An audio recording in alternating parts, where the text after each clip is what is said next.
Penang FC sebenarnya pada musim ini satu permulaan yang baik. Kalau nak diimbas dengan cerita pada musim-musim sebelumnya, mereka meraih 16 mata dan berada pada kedudukan yang saya katakan cukup baik untuk berada dalam kelompok 5 terbaik setakat ini. Dua cerita berbeza adalah satu pasukan mempunyai import. Itu akan kita bincangkan sampai penghujung musim. Tetapi bagaimana PJ City mengambil setiap perlawanan itu, okey, lawan Penang FC ni, okey, mesti ada seorang yang ditugaskan. Okey, Casagrande, cerita dia tak boleh diberikan ruang untuk bergerak sama ada di middle third ataupun dia collect bola dan sebagainya, Zam. Pasti, kerana saya setuju apa yang saya terbaca daripada Syarul Kalam tadi. Drill ataupun exercise yang dibuat oleh coach itu, coach P. Maniam itu yang membuatkan pasukan itu nampak solid. Bertahan dengan baik, pergi menyerang dengan baik, sangat disiplin. Susah untuk pasukan-pasukan lawan bermain menentang PJ City walaupun tanpa pemain import, kerana plan mereka untuk bertahan tu dengan 5 pertahanan dan menyerang dengan ada kalanya menggunakan suddenly tiba-tiba 3 pemain meluru di antara tengah-tengah bahagian pasukan lawan itu yang membuatkan mereka nampak istimewa. Coach P. Maniam ni dia lebih dikenali sebagai coach yang selalu membuat drill. Bagi saya berpengalaman bermain under dia di Selangor 2014-2015. Setiap habis training dia akan panggil 2-3 player dan buat satu drill. Dan kalau kita lihat 3 pemain centre back mereka, positioning mereka tak pernah dalam keadaan tak betul. So dia tahu di mana berada dan dia tahu bila nak challenge, bila untuk Okey. Mahali Jasuli kalau dilihat pada perlawanan ini diletakkan seolah-olah sebagai top striker. Tetapi dia lebih banyak terlibat dalam kedudukan di bahagian belakang sedikit. Tetapi fungsinya dengan kawalan, kita tahu kawalan bola individu yang baik, pemain ini mempunyai agensi yang sangat baik ketika nak bertahan tu mungkin ada kurang sedikit. Tetapi ketika menyerang, elemen itu ada kepada si botak. Ya, banyak posisi. Saya risau satu orang yang tidak boleh jadi goalkeeper dalam PJ City kan. Cuma untuk pemain yang boleh bermain di back kanan, boleh di midfield kanan, boleh bermain di tengah. Sekarang Super League dia bermain penyerang. Saya rasa perkembangan baik untuk dia. Saya rasa disebabkan keyakinan jurulatih terhadap Mahali. Pasti ada pemain-pemain lain penyerang seperti dalam senarai mereka. Tetapi Mahali seperti false nine, seperti bukan seorang penyerang tulen, mengganggu konsentrasi pasukan lawan sama ada untuk terus mengekorinya ataupun membiarkan Mahali berada di tengah-tengah padang. Dan kita nampak macam mana dia boleh assist 1 gol tadi. Okey. Assist 1 gol tu juga menarik perhatian. Syarul mungkin mempunyai pandangan tentang bagaimana jaringan itu berpunca, bagaimana kedudukan lawan dan juga pemain-pemain PJ City. Bagi saya, Mahali dalam kemuncak prestasi di mana kredit kepada Coach Maniam, mengenali beliau, tahu di mana untuk improvekan beliau. Kita tengok kerja keras yang dilakukan oleh Mahali game by game, apa benda yang dia lakukan di situ tanpa menyerah kalah dan juga membuat satu assist, berani membuat assist.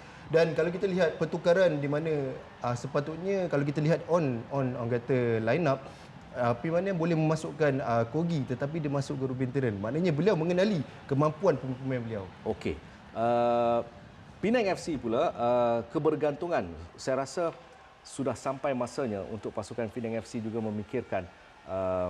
Of course, jurulatih mempunyai cerita yang berbeza, pandangan berbeza. Al-Hafiz Harun, saya rasa dia sudah sampai pada kemuncak yang terlalu awal untuk diteruskan kelibat pemain ini, tetapi dia tetap mempunyai sumbangan dan juga pattern game yang sangat baik. Jika dilihat pada klip video tadi, ada 2-3 peluang yang dia ada melakukan larian di belakang. Saya rasa dia masih lagi bermain baik. Kaki kirinya bagus, bermain di sebelah kanan, inverted winger kita panggil, melakukan larian bersama bolanya sangat stylish kan untuk saya.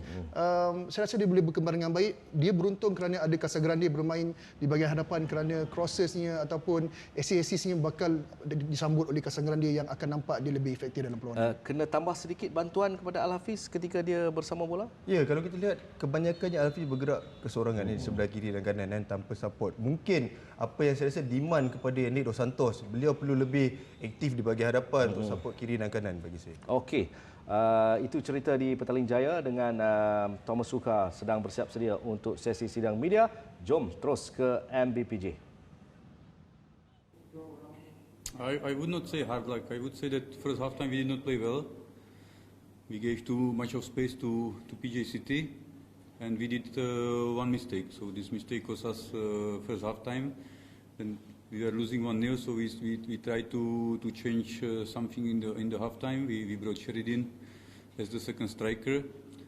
we scored early goal, and then the plan was to score another goal. So I would not say hard luck. We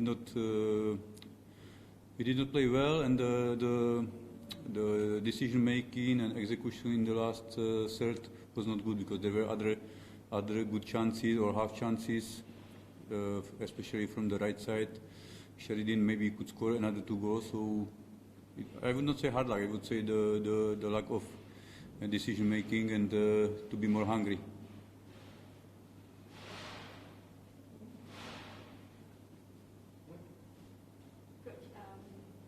Any improvement from tonight match? Yeah, look, second half time we tried, we played, we had the possession. I said we had the chances, but the last moment or last shot was not okay. So this is what we need to work again on it. Look, PJ City is doing well. We need to respect how they are playing. Every point is important for us. Yeah, sometimes you have the luck, like we had maybe the games before. Today said we did not deserve to win after this performance. So if we want to win, we need to put more effort. Coach, your thought on Casagrande performance tonight, coach?